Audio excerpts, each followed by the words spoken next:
Military brats, सोसा, soda, ये terms तो कई बार सुना ही होगा आपने। मिलिट्री ब्रैट्स कहते हैं उन बच्चों को जिनके पेरेंट्स डिफेंस सर्विसेज में होते हैं। पेरेंट्स के प्रोफेशन की वजह से आर्मी किड्स के पास काफ़ी डिफरेंट एक्सपीरियंस होता है। वो अलग अलग सिटीज़ में ट्रैवल करते हैं, अलग अलग जगहों पर सेटल हो जाते हैं। उनके पास अलग अलग कल्चर में रहने की और उसे इम्बाइब करने की अपॉर्चुनिटीज़ होती हैं। मिलिट्री ब्रैट्स, इस नाम को वो एक बैज ऑफ ऑनर की तरह पहनते हैं। उनमें बचपन से ही मिलिट्री कल्चर इनकलकेटेड होता है। चलिए आपको बताते हैं ब्रैट्स की लाइफ के बारे में कि वो अपनी लाइफ में कौन कौन से चैलेंजेस और एडवेंचर्स एनकाउंटर करते हैं। फौजी माहौल में बड़े होने वाले बच्चे एक अलग ही एक्सपीरियंस के साथ बड़े होते हैं। अगर फौजी घर में आप जल्दी नहीं उठते तो पेरेंट्स के हिसाब से दुनिया आगे निकल जाएगी और आप दुनिया से पीछे छूट जाएंगे। फौजी ब्रैट्स को ड्रेसिंग सेंस मिलता है अपने फौजी पेरेंट्स से। एक मिलिट्री ब्रैट ही समझ सकता है कि इनके घर में फिजिकल फिटनेस की कितनी अहमियत होती है। अगर आप फौजी किड हैं तो आपको पता ही होगा कि मॉर्निंग रन्स कितने इंपॉर्टेंट हैं। दोस्तों, एक जगह पर कई दिन तक रहने का इनके पास ऑप्शन ही नहीं होता। ये थोड़े थोड़े वक्त में नई जगह शिफ्ट होते रहते हैं। मिलिट्री किड्स ने अपने स्कूल लाइफ में इतने स्कूल बदले होते हैं कि इन्हें कभी अडेप्टेबिलिटी इश्यूज नहीं होते। जब तक ये नई जगह में सेटल होते हैं और कंफर्टेबल होते हैं, उतने ही देर में नई पोस्टिंग आती है और वक्त हो जाता है नए स्कूल में एडमिशन लेने का। फौजी किड्स का अपना खुद का शक्तिमान होता है। वो बड़ी सी मिलिट्री ट्रक्स एंड जीप्स जो स्कूल बसेस की तरह रन करती हैं। ये डार्क ट्रक्स जिनकी टार्पोलिन रूफ्स होती हैं, इनमें बैठने का मजा ही कुछ और होता है। और अगर इसी शक्तिमान में आपको आगे बैठने को मिल गया तो फिर बच्चे 7वें आसमान पर होते हैं। नए दोस्त बनाना तो शायद सबसे आसान काम हो जाता है और आपके सबसे पहले बेस्ट फ्रेंड होते हैं भैया या सहायक।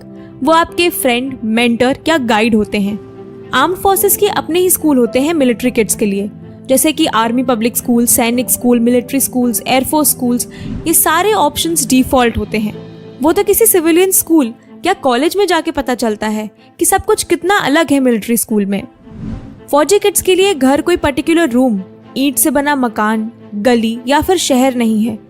इनके लिए घर है आर्मी या जो भी ये ऑर्गेनाइजेशन ऑफर करती है। इनके लिए घर है आर्मी क्वार्टर्स जो समय समय पर बदला करते हैं। इनके लिए घर है फौजी पार्टीज। इनके लिए घर है कैंटीन से आया हुआ सामान। इनके लिए घर है इनके फादर की वर्दी। इनके लिए घर है मार्च पास्ट करते हुए सोल्जर्स। घर है इनका वो ब्रासों की स्मेल जिससे ये शूज पॉलिश करते हैं। ये सब इनके लिए इमोशंस हैं।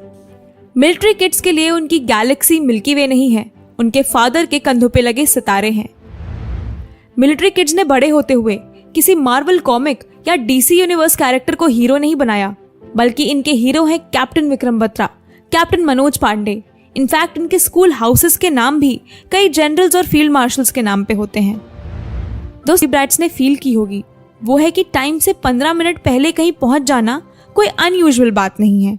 उनके पेरेंट्स के लिए be ready before the time वाली आदत ब्रैट्स को कभी लेट नहीं होने देती। मिलिट्री किड्स बखूबी समझते हैं अपने नियर एंड डियर वन से दूर रहने की feeling, separations, field posting, losses. वो जानते हैं the glory comes with a great cost. अपने लव्ड वंस की पोस्टिंग वॉर जोन में होना, आए दिन न्यूज सुनना, ये कई बार डिप्रेसिंग हो जाता है। But with the time military kids इस सिचुएशन को टैकल करना भी सीख जाते हैं। सबसे कॉमन फीलिंग जो सारे मिलिट्री ब्रैट्स फील करते हैं वो है having sense of pride. They feel extremely proud to be part of this organisation. Military brat की तरह बड़ा होना काफी रिवॉर्डिंग एक्सपीरियंस है। जब वो लाइफ में पीछे मुड़ के देखते हैं तो पाते हैं कि इस लाइफ ने उन्हें बहुत सारे एक्सपीरियंसेस दिए हैं जिसके लिए वो हमेशा ग्रेटफुल रहेंगे। उनके पास हमेशा कई स्टोरीज रहेंगी सभी के साथ शेयर करने के लिए। दोस्तों, अगर आपको ये वीडियो पसंद